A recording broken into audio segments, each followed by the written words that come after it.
So I've always been pretty outspoken about Divine Sunderer not being very good on Warwick, and a lot of people wonder why, they question it, or even people on my team will call me bad for not building it, even though they never play Warwick, which is kind of weird. My opinion on Divine Sunderer has always been that it is good in some laning matchups. Say you're versus like Kali or Camille. Any champion that you want to short trade with can be good in the top lane, but the item does not scale well at all compared to other items, compared to other champions who do build Divine Sunderer. So why is this? Well, let's go ahead and just look at Warwick's abilities. All right, so his W is obviously a passive. Warwick's E ability is on an 11-second cooldown, but this isn't an ability you're going to use to proc Divine, because it is a defensive tool that Warwick heavily relies on. It's really, really strong defensively, so you're going to be saving it for that. And besides that, Warwick's Fear Cast also disarms himself for half a second, and I don't really know why that is.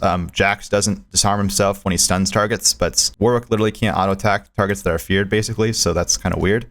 So his bread and butter for proccing Divine is going to be Jaws of the Beast, 6-second cooldown. Let's compare this to other Divine users. Trundle, 3.5 seconds on his Q. Jax scales down to 3 seconds on his W. Camille, 6-second on her Q, but of course she can proc it twice. Viego, 3-second cooldown on his Q. Wukong, again, 6-second cooldown on his Q, but of course this is reduced when he attacks targets, so it's basically like 3 seconds on average. Nasus, 3.5 seconds on his Q, and that gets halved when he presses ult. Fiora, 6-second on her Q, but it gets reduced when she hits a target, so it's basically 3 seconds. Poppy, 4 seconds on her Q. Yorick, 4 seconds on his Q. So Warwick's Q is significantly higher cooldown than a lot of these other champions, and the way to potentially solve this issue is to spec heavily into CDR. But the reason why Warwick can't spec heavily into CDR, at least not reliably, is due to, first of all, he has really bad base stats, defensive base stats, so he does need some defensive items to help him out. That's not the main issue. The main issue is that he wants to, or he really needs to build Titanic Hydra at some point, because he needs to have wave clear to be able to farm effectively and not fall behind in tempo. So if you are going Titanic Hydra, second or third item, what's going to end up happening is you stall out your CDR build significantly. So you're never going to get to that point where you're able to proc Divine very, very often in team fights. Divine Sunderer does not scale well on Warwick and is a situational top lane laning centric item for the most part.